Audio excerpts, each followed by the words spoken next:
जय हिंद। आज हम लोग कंपोनेंट्स ऑफ फूड का पार्ट स्टार्ट करने जा रहे हैं, जिसमें आप लोगों को बताया जाएगा रफेज एक डायरेटरी प्रोडक्ट जिसमें कोई उसमें डाइजेस्टिव उसमें न्यूट्रिशन वैल्यू ज़्यादा नहीं रहता है, तपर में भी हम उसको लेते हैं, है ना। और अगला आप लोग का दूसरा टॉपिक रहेगा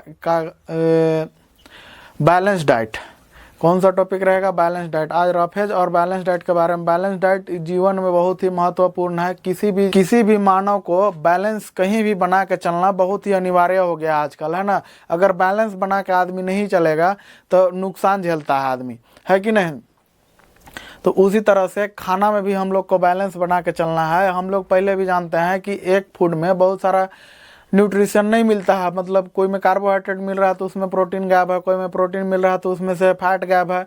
तो उस तरह से सबको हम लोग को मिला के चलना रहता है। मिला के नहीं चलने पर वही होता है जो यूपी में। हम लोग स्टार्ट करते हैं नया टॉपिक रफेज के बारे में। रफेज देखो, रफेज एक डायरेटरी फाइबर है ना। एक तरह से ये भी कहा है भोजन ही है, लेकिन डायरेटरी में काम करता है ना। It is mainly consist of indigestible plant carbohydrate cold cellulose. कहाँ से बनता है? सेलुलोज से बनता है। इनडाइजेस्टेबल प्लांट, जो प्लांट जो है डाइजेस्ट नहीं कर पाता है, उसको ऑब्जर्व नहीं कर पाता है, तो उसका सेलुलोज में कन्वर्ट हो जाता है, तो वही सेलुलोज से बनता है, सेलुलोज से बन जाता है ना। Digestive system can not observe, इसको डाइजेस्टिव सिस्टम कभी ऑब्जर्व नहीं करता है। जो पाचन तंत्र है हमारा शरीर का, जो पाचन तंत्र है ये जो रफेज है, रफेज जो फूड में रफेज पाया जाता है, इसको हमारा पाचन तंत्र इसको ऑब्जर्व नहीं करता है ना। अगला है इफेक्टिव इन बोल मूवमेंट। आप देखो ये जो है क्या कहते हैं, रफेज जो है हमारा शरीर का बोल मूवमेंट, मतलब बहुत बड़ा पाइप है शरीर के अंदर, है कि नहीं, फूड पाइप। तो उसमें क्या करता है, मूवमेंट कराने में मदद करता है। कौन करता है? तो रफेज करता है ना। बोल मूवमेंट कराने में मदद करता है ना। इफेक्टिव, बहुत कारगर साबित होता है। Helps in returning water and prevent constipation. देखो ये जो मदद करता है, जैसे मान लो किसी का पेट खराब हो गया, पेट खराब हो जाता है, बार बार लूज मोशन हो जाता है, बार बार लेटरिन रूम में जाता है, तो उसके लिए क्या आता है, कॉन्स्टिपेशन, मतलब लेटरिन रूम में जाने वाला कॉन्स्टिपेशन, मतलब दूसरे टाइप से लगने लगता है, अकबक टाइप से लगने लगता है ना। और वाटर को रिटेन कराता है कि नहीं, वाटर को स्थिरता बना के रखता है, नहीं कि पूरा वाटर गैप करा देगा। अगर मान लो कि तुमको लूज मोशन हो गया तो बार बार जाएगा तो तुम्हारा न्यूट्रिशन, एक बार तो भोजन तो निकल ही गया, तो बार बार भोजन ही निकलत रहेगा, तो उसमें से क्या निकलता है, तो वाटर निकल जाता है। तो रफेज खाने से, क्या खाने से? रफेज खाने से ये जो है वाटर को रिटेन करा देता है, मेंटेन करा के रोकने का प्रयास। It add bulk to the food and give the sense of feeling after a meal. देखो ये जो है भोजन के बाद, भोजन के साथ खाने में लगता है कि हाँ भोजन किए हैं, है कि नहीं। बल्क और महसूस कराता है कि हम कुछ खाए हैं। जैसे 2-3 अथी खा लोगे, क्या कहते हैं, डायरेटरी प्रोडक्ट, जैसे खीरा हो गया, सलाद हो गया, सलाद खाने के बाद लगता है कि हाँ कुछ खाया है। खाना के साथ सलाद खाने के बाद लगता है कि हाँ कुछ खाया है कि नहीं। अगला हमारा कौन कौन सा भोजन में मिलता है, तो सलाद देखा होगा, अगर नहीं देखा होगा तो जितना कोई के घर में शादी होता है सबके घर में सलाद अलग से बनता है, तो आप लोग देख लीजिएगा वहाँ पे जाके सलाद कैसा रहता है, जो नहीं देखे होंगे वो।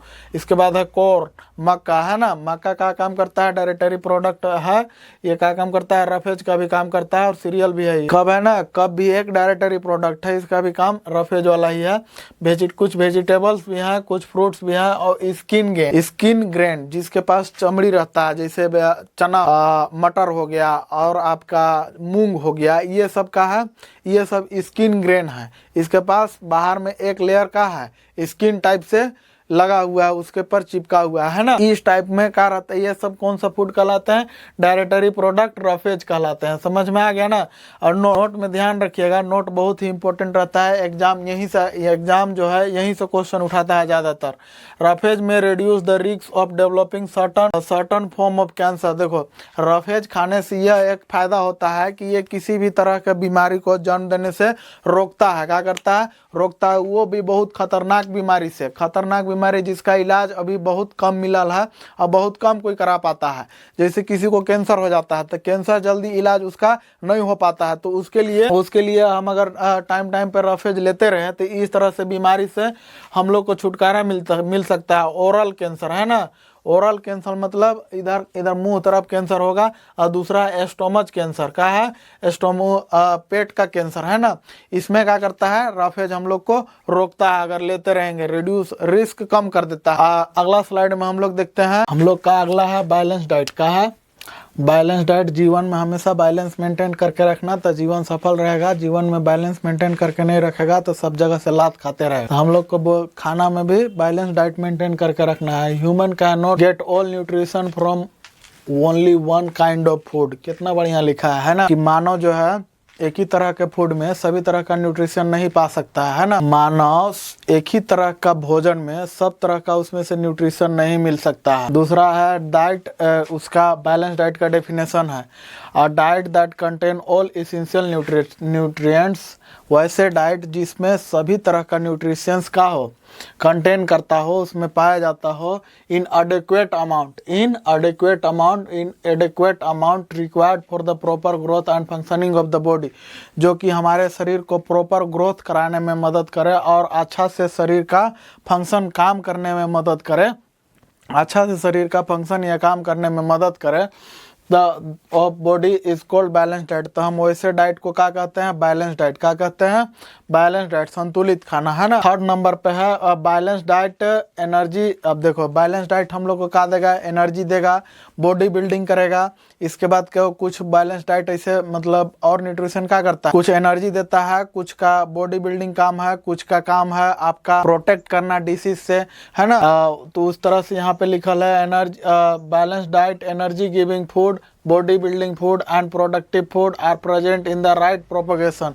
बैलेंस डाइट में सभी को सही मात्रा में लेना है। ये नहीं कि पता चला कि वाला फूड ज्यादा खा लिए और एनर्जी देने वाला फूड ज्यादा खा लिए और हम क्या ग्रोथ वाला कम खा लिए, तो हम लोग का ग्रोथ कम होगा, इससे क्या होगा, मोटापा होने लगेगा, है ना। अगला है It is not easy to determine amount of food that will provide the required amount of nutrition। हम लोग को यह पता लगाना संभव नहीं है कि कौन सा फूड में कितना मात्रा में food. It is not easy to determine the amount of food that will provide us required amount of nutrition। हम लोग को यह पता लगाना बहुत ही असंभव है, संभव नहीं है कितना अमाउंट में क्या चीज में फूड में न्यूट्रिशन वैल्यू कौन सा बढ़िया से कौन सा कितना अमाउंट में पाया जाता है, कौन सा फूड में कितना अमाउंट में न्यूट्रिशन पाया जाता है। ये 6 क्लास में पॉसिबल सोचना बहुत ही इजी नहीं है ना, डिटरमाइन करना। अगला है our diet differs according to the age group. हमारा जो डाइट है, हमारा जो खाने का रहन सहन है, ये हमारे डिपेंड करता है एज ग्रुप पे, उम्र के हिसाब से। आप बच्चा लोग के ज़्यादा क्या कहते हैं एनर्जी गिविंग फूड दे देगा तो सबके दिक्कत हो जाएगा। उस सबको ज़्यादा चाहिए का ग्रोथ, बॉडी ग्रोथ वाला ज़्यादा चीज़ चाहिए, प्रोटीन उस सबको ज़्यादा चीज़ चाहिए, है ना। उसके बाद है अगला, अब बड़कन के ज़्यादा चाहिए एनर्जी, जहाँ पे एनर्जी जो काम धंधा करने लगा उसको चाहिए ज़्यादातर एनर्जी ग्रोथ वाला। इसके बाद है सेक्स हेल्थ कंडीशन, और किसको खाना दे रहे हैं, लेडी है, मेल है, फीमेल है, इस पे भी डिपेंड करता है कि मेल कौन खाना ज़्यादा खाता है, फीमेल कौन खाना ज़्यादा खाता है, और कितना जो आदमी काम करता है उसके लिए अलग एक खाना रहता है कि नहीं। फॉर एग्जांपल जैसे कोई बच्चा बढ़ रहा है, क्या कर रहा है, बढ़ रहा है, तो उसके लिए ज़्यादातर बढ़ कहाँ रहा है, तो वो किसी गर्भाशय में बढ़ रहा है, किसी, है ना, महिला प्रेग्नेंट है, उस पर बच्चा ग्रो कर रहा है, तो उसके लिए क्या चाहिए, तो उसके लिए चाहिए ज़्यादा से ज़्यादा प्रोटीन और body building for food component वैसे चाहिए, जिससे वो हमारा बच्चों का बॉडी में का ज़्यादा चाहिए, प्रोटीन ज़्यादा चाहिए, ताकि उससे ज़्यादा से ज़्यादा उसका अच्छा ग्रोथ हो सके, है कि नहीं। तो इसके लिए उसका मम्मी जो उसका मम्मी बनेगी, जो प्रेग्नेंट लेडी है, उसको देना पड़ेगा हमको प्रोटीन वाला, तभी ना वो प्रोटीन वाला जो मदर के ऊम्ब में जाएगा, तो प्रोटीन मदर के ऊम्ब में जाएगा तो उसके थ्रू बच्चा में चला जाएगा, है ना। अगला है just eating a balance diet does not meet that we are getting all the nutrition, it should also be cooked properly. अगला कह रहा है कि just eating a balance diet, हमारा बैलेंस डाइट तो हम खा रहे हैं, लेकिन उससे यह सिद्ध नहीं होता है कि हम लोग सभी तरह का न्यूट्रिशन ले रहे हैं, और उसको इट शुड बी, वह जो खाना जो है अच्छा से पकना भी चाहिए। ही नहीं कि आधा पकले है और पूरा खा गया। आधा पकले रहेगा तो पेट खराब कर देगा, क्या कर देगा, पेट खराब कर देगा, है ना। इसलिए कुकिंग भी बहुत अच्छा से आना चाहिए और ओवर। अगला है हमारा use of excess water while cooking result in loss of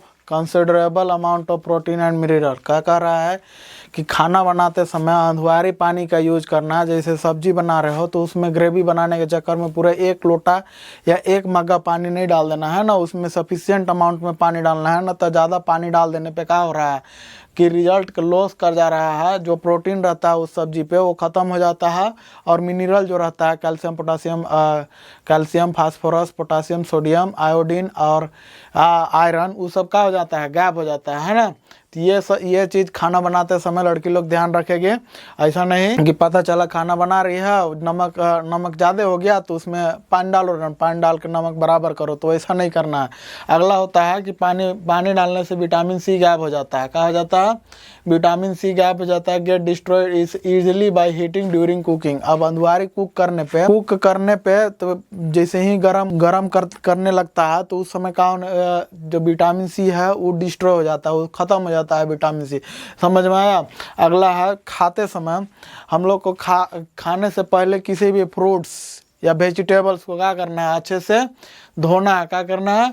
अच्छे से वॉश करना है, और अच्छे से वॉश करके इसके बाद काटना है। ये नहीं कि पहले काट ले रहे हैं इसके बाद वॉश करेंगे। तो उसमें से क्या होता है, उसमें से जो न्यूट्रिशियस वैल्यू रहता है, जो पोषण रहता है, जो पोषण तत्व रहता है उस सब्जी में चाहे उस फ्रूट्स में, वो क्या हो जाता है? गायब हो जाता है। इसीलिए धो के काटना चाहिए। किसी भी सब्जी को धो के काटना चाहिए या धो के काटना चाहिए। समझ में आया ना?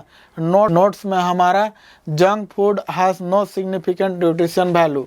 जो जंक फूड रहता है, जो सिंगाड़ा मोमोज पिज़्ज़ा बर्गर, ये सब जो फूड रहता है, ये सब में न्यूट्रिशन वैल्यू नहीं रहता है सफिशिएंट मात्रा में, भरपूर मात्रा में, पूर्ण मात्रा में, सफिशिएंट मात्रा में।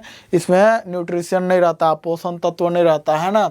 इसमें ज़्यादा रहता है हाई इन शुगर ज़्यादा रहता है। इसीलिए जिसको शुगर हो जाता है, जिसको बीपी हो जाता है, उसको मना कर दिया जाता है कि आप समोसा वमोसा मत खाइएगा, अन्यथा टपक भी जाइएगा, है ना। साल्ट इसमें ज़्यादा रहता है, इसमें फैट ज़्यादा रहता है, इसमें कैलोरी ज़्यादा रहता है, जो कि इंक्रीज करता है कंजम्पशन को of food junks in directly associated with rice in obesity मतलब उल्टी होने लगेगा। टीथ डिकेइंग, जो दांत है वो टूटने लगेगा, है ना। उसके अंदर पीलू उलू होने लगेगा। हाई ब्लड प्रेशर, अब क्या हो जाएगा? हाई बीपी, जो ब्लड प्रेशर है वो बढ़ने लगेगा। क्या होने लगेगा? बढ़ने लगेगा, और नहीं अति करने पे घटने भी लगता है। समझ में आया? तो इसीलिए बैलेंस डाइट हम लोग को मेंटेन करके रखना चाहिए। और इसका एक वीडियो और मात्र बचल है, डिफिशियंसी ऑफ डिसीज, वो अगला वीडियो में अपलोड हो जाएगा। यहाँ तक अगर वीडियो समझ में आ गया हो तो वीडियो को पोस्ट करके स्क्रीनशॉट ले लीजिएगा, और चैनल पे अगर नए हो तो चैनल को सब्सक्राइब और लाइक और कमेंट कर दीजिएगा।